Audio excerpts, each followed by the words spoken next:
Have you ever just stopped and wondered how our modern world actually gets built? I mean, from the spinning axles in your car to those tiny microscopic screws inside your smartphone, so much of our tech relies on perfectly shaped, incredibly precise metal parts. But how do we get those perfect shapes out of a chunk of raw, stubborn steel? Well, welcome. في هذا الشرح المبسط, we are going to look at something truly fascinating. And don't worry, we're not going to sit here and endure some dry, boring mechanics lesson. No way. We're exploring what is essentially the potter's wheel for metal, the mighty turning machine, or as it's commonly known, the lathe. To really appreciate this machine, I want you to use your imagination for a second. Picture yourself holding a solid, heavy block of raw steel right in your hands. Now try to imagine shaping that hard metal into a perfectly smooth, flawless cylinder using nothing but your hands, or maybe just some basic hand tools. Literally impossible, right? Steel doesn't just bend to our will, it fights back. It's way too hard, too unyielding. That fundamental problem right there, the need to effortlessly and precisely shape extremely hard materials, is exactly why the turning machine was invented. It uses physics, leverage, and sheer power to do what human hands just never could. Okay, let's dive into this and start with the core concept that makes the whole entire thing work. It's called the dual motion principle. Now that might sound a bit technical at first glance, but it's actually incredibly simple. Just think of a hand-cranked apple peeler. The apple represents our piece of metal, our workpiece. It rotates at really high speeds. That is the main motion driven by the machine's spindle. Meanwhile, the cutting tool acts just like the peeler. It doesn't spin at all. Instead, it moves in a straight line, dragging across that spinning apple. That's the feed motion, and it's that brilliant combination, the high-speed rotation intersecting with a slow, steady, straight feed, that generates a continuous cut. It literally just peels away layers of solid metal like it's absolutely nothing. Now that we've got the basic motion down, let's kind of zoom out and look at the whole machine. Let's break down the anatomy of a metal lathe. We're going to look at its body parts so we can really understand how it all functions together. But actually, before we get to the moving pieces, notice that massive gray structure down at the bottom. That is the machine bed. You can think of this as the skeleton. It's this incredibly heavy cast iron foundation. And why cast iron? Well, peeling solid metal is a pretty violent process. It creates massive shocks and intense vibrations. That heavy iron bed simply absorbs all of that energy, making sure the whole machine stays perfectly rigid so your final parts come out completely precise. Riding right on top of that heavy iron foundation are the three main components that actually do all the hard work. To make this super easy to visualize, let's think of them as the three vital body parts of our metal sculpting machine. First up, we've got the headstock on the left. That's the brain and the heart of the whole operation. Second, right in the middle, we have the carriage, which acts as the machine's steady hands. And finally, over on the right, we've got the tailstock, which is basically your incredibly helpful assistant. Let's break each one of these down.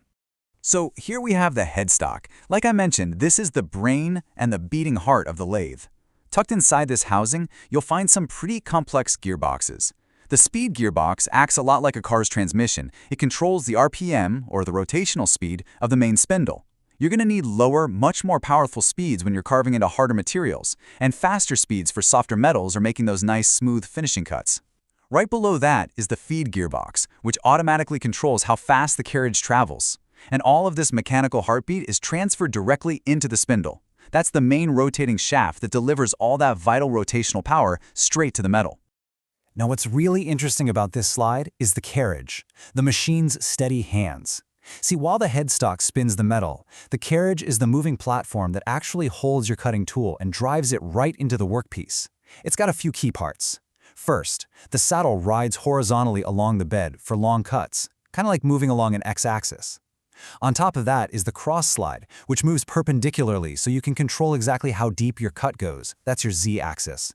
And sitting right up at the very top is the tool post. This is a heavy-duty vise that locks the incredibly hard cutting chisel into place at the exact perfect angle. It takes all that cutting force and just moves it with flawless precision. Over on the far right of the machine bed, we find our helpful assistant, the tailstock. So why do we even need this? Well, imagine holding a really long, thin wooden broomstick by just one end and then spinning it really, really fast. If you tried to push against the free end, it would just flex and wobble everywhere, right? The exact same thing happens with metal. So the primary job of the tailstock is stabilization. It slides right up and uses something called a live center to grab that other end of long, wobbly pieces of metal. It stabilizes them so they don't violently flex, or worse, just snap right off during the extreme forces of the cutting process. Oh, and it can also hold drill bits perfectly on the rotational axis, which is super handy. You know, every artist needs a way to hold their canvas, and, of course, the right brushes to paint with. To hold our metal canvas, we use chucks, which are attached to the headstock. We have the 3-jaw universal chuck where all the jaws move together, so you can quickly grab cylindrical parts. Then there's the 4-jaw independent chuck for those weirdly shaped asymmetrical pieces. As for our brushes, we use cutting tools. But unlike a soft paintbrush, these are forged from ultra-hard materials, like tungsten carbide. We've got straight cutters for normal reduction, facing tools for making flat ends, and even parting tools to slice right through the metal when you're done. Okay, but before we actually start cutting, we have to respect a crucial, literally unbreakable rule of physics: tool center height. The very tip of that cutting tool has to be set perfectly on center with the middle of the spinning metal. If the tool is set too high, above center, the bottom of the tool is just going to rub against the metal. That causes massive friction and totally destroys your surface. But if it's set too low, below center, the angle is entirely wrong, and the spinning metal will violently climb right over the tool, digging in and likely snapping the tool in half or ripping the part right out of the machine. So yeah, precision here is absolutely crucial. Once everything is locked in and perfectly on center, the real sculpting begins. Just look at all the different external shapes we can create here. Straight turning feeds the tool parallel to the axis, which reduces the overall diameter of the cylinder. Facing feeds the tool exactly perpendicular, which perfectly flattens the end face of the piece. If we set the feet at an angle, boom, we get tapering, creating a cone shape. We can even plunge a narrow tool straight in for parting, completely severing the piece. It is honestly amazing how simply changing the feed direction and the tool shape creates totally different mechanical results. Let's move to and see how this builds. Because the lathe isn't just for shaping the outside of a cylinder. We can actually build on those basic principles to do some incredibly complex internal work too. We can push a drill bit straight in from the tailstock to hollow out the center. Once we've got a hole started, we can use a boring tool, which is a single point cutter, to reach inside and enlarge that hole with mind-blowing precision. We can even synchronize the linear movement of the tool perfectly with the rotation of the spindle to carve screw threads, a process called threading. Or we can press hardened wheels against the outside to cold form a diamond texture, known as knurling.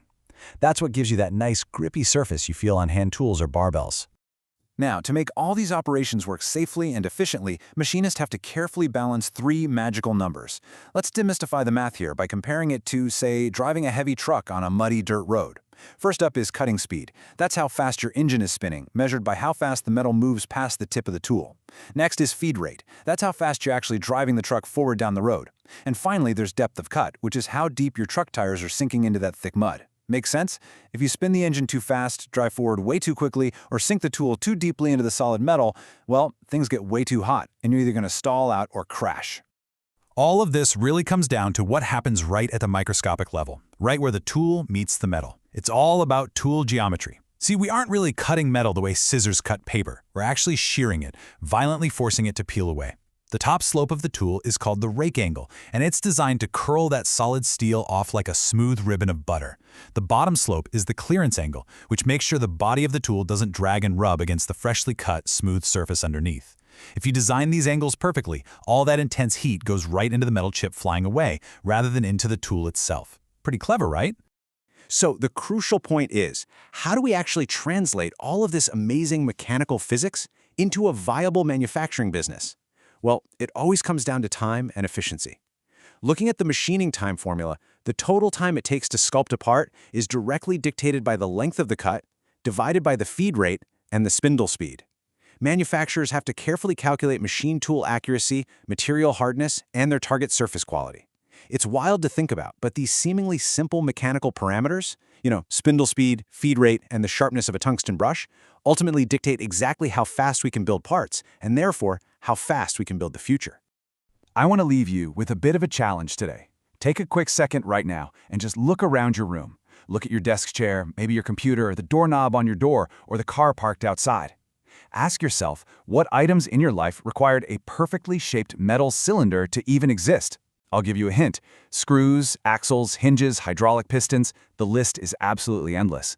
The metal lathe, utilizing that brilliant dual motion principle we talked about, is truly the hidden foundation of the entire modern manufactured world.